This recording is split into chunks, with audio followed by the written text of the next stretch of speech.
Shalom, selamat pagi. Puji dan syukur kepada Tuhan, kita semua dalam keadaan baik, senantiasa dalam penyertaan dan perlindungan Tuhan. Hari ini kita akan melanjutkan pembacaan firman Tuhan dari kitab Ulangan pasal 10. Sebelumnya marilah sama-sama kita berdoa. Bapa kami yang di surga, terima kasih untuk penyertaan-Mu dan pertolongan-Mu dalam hidup kami. Sebentar lagi kami akan melanjutkan pembacaan firman-Mu. Biarlah melalui firman-Mu kami dapat semakin mengerti maksud hati-Mu, sehingga kami dapat terus bertumbuh di dalam Kristus dan berbuah yang manis untuk sesama kami. Amin. Ulangan 10. Riwayat tentang loh batu yang baru. Pada waktu itu berfirmanlah Tuhan kepadaku, pahatlah 2 loh batu yang serupa dengan yang mula-mula, naiklah kepadaku ke atas gunung, dan buatlah sebuah tabut dari kayu.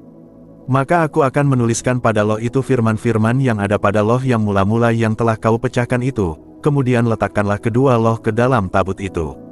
Maka aku membuat sebuah tabut dari kayu penaga dan memahat 2 loh batu yang serupa dengan yang mula-mula, kemudian aku mendaki gunung dengan kedua loh itu di tanganku. Dan pada loh itu ia menuliskan, sama dengan tulisan yang mula-mula, ke-10 firman yang telah diucapkan Tuhan kepadamu di atas gunung dari tengah-tengah api pada hari kamu berkumpul. Sesudah itu Tuhan memberikannya kepadaku. Lalu aku turun kembali dari atas gunung, dan aku meletakkan loh-loh itu ke dalam tabut yang telah kubuat, dan disitulah tempatnya, seperti yang diperintahkan Tuhan kepadaku.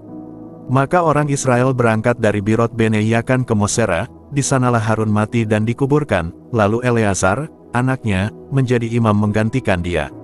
Dari sana mereka berangkat ke Gudgod, dan dari Gudgod ke Yotbata, suatu daerah yang banyak sungainya. Pada waktu itu Tuhan menunjuk suku Lewi untuk mengangkut tabut perjanjian Tuhan, untuk bertugas melayani Tuhan dan untuk memberi berkat demi namanya, sampai sekarang. Sebab itu suku Lewi tidak mempunyai bagian milik pusaka bersama-sama dengan saudara-saudaranya, Tuhanlah milik pusakanya, seperti yang difirmankan kepadanya oleh Tuhan, Allahmu.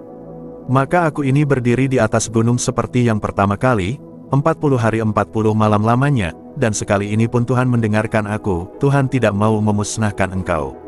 Lalu berfirmanlah Tuhan kepadaku, bersiaplah, pergilah berjalan di depan bangsa itu, supaya mereka memasuki dan menduduki negeri yang kujanjikan dengan sumpah kepada nenek moyang mereka untuk memberikannya kepada mereka. Orang Israel diperingatkan supaya taat dan bersyukur.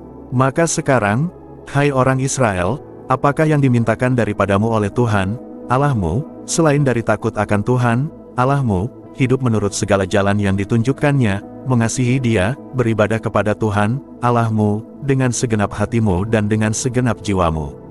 Berpegang pada perintah dan ketetapan Tuhan yang kusampaikan kepadamu pada hari ini, supaya baik keadaanmu. Sesungguhnya, Tuhan, Allahmulah yang empunya langit, bahkan langit yang mengatasi segala langit, dan bumi dengan segala isinya.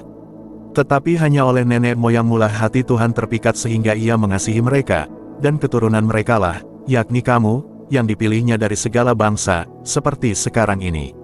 Sebab itu sunatlah hatimu dan janganlah lagi kamu tegar tengkuk. Sebab Tuhan, Allahmulah Allah segala Allah dan Tuhan segala Tuhan, Allah yang besar, kuat dan dahsyat, yang tidak memandang bulu ataupun menerima suap. Yang membela hak anak yatim dan janda dan menunjukkan kasih-Nya kepada orang asing dengan memberikan kepadanya makanan dan pakaian. Sebab itu haruslah kamu menunjukkan kasih-Mu kepada orang asing, sebab kamu pun dahulu adalah orang asing di tanah Mesir. Engkau harus takut akan Tuhan, Allahmu, kepadanya haruslah engkau beribadah dan berpaut, dan demi namanya haruslah engkau bersumpah. Dialah pokok puji-pujianmu dan Dialah Allahmu, yang telah melakukan di antaramu perbuatan-perbuatan yang besar dan dahsyat, yang telah kau lihat dengan matamu sendiri. Dengan 70 orang nenek moyangmu pergi ke Mesir, tetapi sekarang ini Tuhan, Allahmu, telah membuat engkau banyak seperti bintang-bintang di langit. Amin. Kitab Ulangan pasal 10, berisi tentang Allah memerintahkan Musa membuat 2 loh batu baru untuk menggantikan yang lama yang dipecahkan. Tuhan menegaskan hukum dan perintahnya kepada bangsa Israel, menekankan kasih dan ketaatan.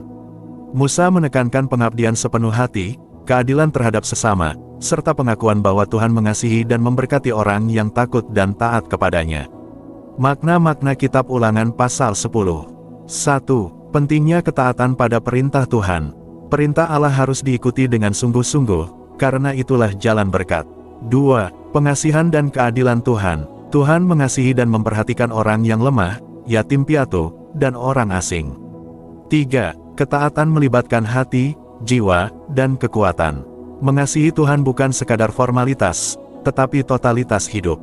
4. Loh batu sebagai simbol perjanjian. Kesetiaan terhadap hukum Allah adalah fondasi hubungan dengan Tuhan. 5. Pentingnya mengingat dan menaati hukum Allah. Memelihara hukum dan mengajarkannya kepada generasi berikutnya memastikan berkat dan kehidupan yang baik. Kesimpulan, Ulangan 10 menekankan kesetiaan total kepada Allah, keadilan sosial, dan pengingat bahwa ketaatan membawa berkat bagi individu dan bangsa. Demikian pembacaan firman Tuhan beserta maknanya untuk hari ini. Sampai berjumpa lagi besok. Tuhan Yesus senantiasa memberkati kita semua. Amin.